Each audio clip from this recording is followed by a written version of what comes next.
और चलिए बुलेटिन में आगे बढ़ेंगे। आपको बता दें कि राजधानी दिल्ली में हरियाणा कांग्रेस एससी विभाग के अध्यक्ष मनोज बागड़ी ने जनता टीवी से खास बातचीत की है और उन्होंने आईपीएस वाई पूर्ण कुमार की आत्महत्या, उनकी पत्नी की मांग और पीएम मोदी के हरियाणा दौरे समेत अन्य मसलों पर बात की है। देखिए। हरियाणा कांग्रेस एससी डिपार्टमेंट के अध्यक्ष मनोज बागड़ी जी हमारे साथ बात करने के लिए मौजूद है। सर, हरियाणा में जिस तरीके से आईपीएस वाई पूरन कुमार का ये पूरा मामला चल रहा है, किस तरीके से आप देख रहे हैं? कांग्रेस खासतौर पर इसको जातिगत जो है आधार पर उठाने की कोशिश भी कर रही है। पहले तो मैं आपके चैनल के माध्यम से हमारे समाज के एक जाबाज ऑफिसर स्वर्गीय श्री वाई पूर्ण कुमार जी को श्रद्धा सुमन अर्पित करता हूं। और रही बात आप बोल रहे जातिगत, पिछले 11 साल से जब से ये सरकार आई है भाजपा की, दलितों पे अत्याचार बढ़ गए हैं और ये उनकी खुद की गवर्नमेंट ऑफ इंडिया की रिपोर्ट कह रही है।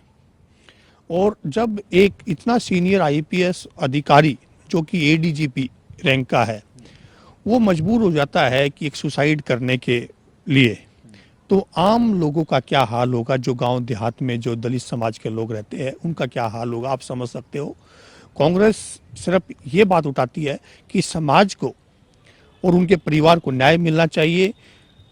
जिन दोषियों का नाम है उनके खिलाफ सख्त से सख्त कार्रवाई होनी चाहिए और उनको जल्द से जल्द सलाखों के पीछे डालना चाहिए।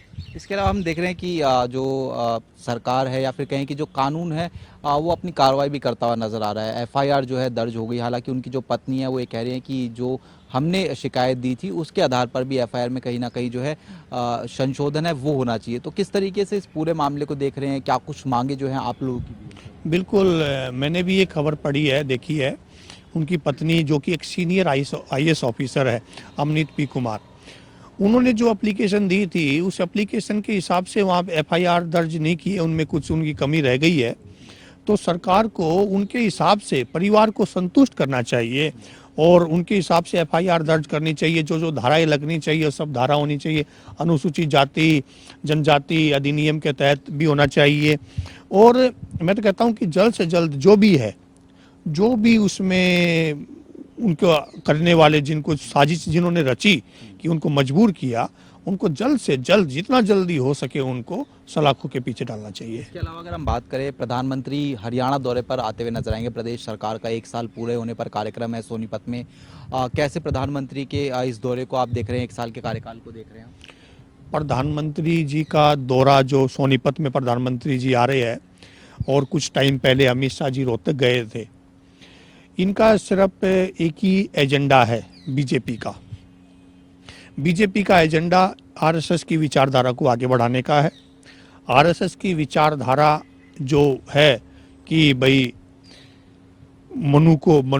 मनुस्मृति को मानने वाली विचारधारा है। जो हमारी विचारधारा है वो भारत के संविधान को मानने वाली विचारधारा है। और मोदी जी आ रहे हैं, मैं तो कहता हूँ मोदी जी जब हरियाणा आ रहे हैं तो हरियाणा में पिछले 11 साल में, जैसे हमारे नेता चौधरी भूपेंद्र सिंह हुड्डा जी कहते हैं कि क्या हरियाणा में कोई मेट्रो का विस्तार किया, हरियाणा में क्या विकास कार्य हुए, मोदी जी आके उनको बताए कि हरियाणा में क्या विकास कार्य, हरियाणा में कोई मेट्रो की लाइन आगे नहीं बढ़ी, कुछ और रोजगार, लोग बेरोजगार है, बहुत सारी है कि मोदी आके उनका जवाब दे। मोदी जी हमारे देश के प्रधानमंत्री, हम तो स्वागत करते हैं, हरियाणा में आए, बार बार आए, लेकिन जो मुद्दे हैं जनहित के मुद्दे, उन पर भी बात करें। बहुत बहुत शुक्रिया। तो हमारे साथ में मनोज बागड़ी जी थे, जनता टीवी से तमाम मसलों को लेकर खास बातचीत कर रहे थे। कैमरा पर्सन मोहित के साथ स्पर्श शर्मा, जनता टीवी, दिल्ली।